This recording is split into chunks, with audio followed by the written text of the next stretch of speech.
Welcome, and thanks for joining this final lesson in our series. Today, I'll walk you through the best export settings for the new Affinity to Canva workflow, ensuring your finished work reaches clients on the web without compromising quality. Let's start. Click the drop-down menu arrow near this export menu. You can also adjust your export settings here and export, but I prefer advanced export settings for a better view and control. Click Advanced. This will open Advanced Export Setting window. Here, you have a lot of options, but the standout feature in the new Affinity by Canva is the Export to Canva feature.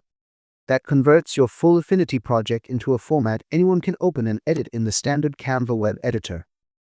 Select the Canva design in bottom of the left menu, toggle on the Show in Browser, and hit Export.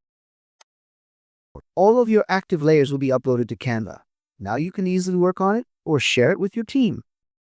When you export vectors for web or social media, like this peacock, you want them to stay sharp and small.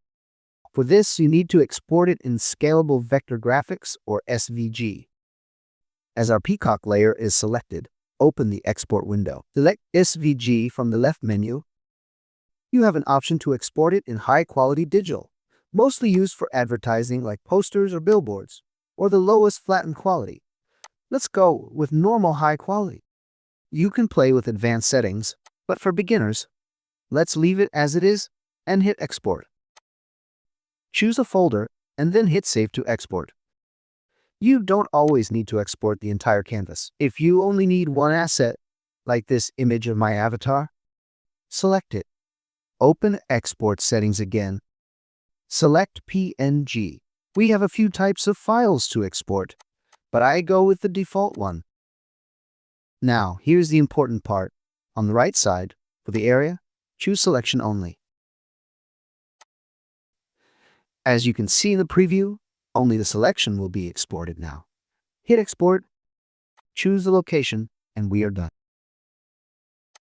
Besides these PNG and SVG, you can also export in other formats like JPEG for photos and raster images, PDF for books, PSD for Photoshop, and much more. Thanks for watching our beginner series on Affinity by Canva. That was the last lesson. If you find this lesson and series helpful, please like it and subscribe to my channel. Also comment, what problem do you want me to solve in the next video? Take care and bye.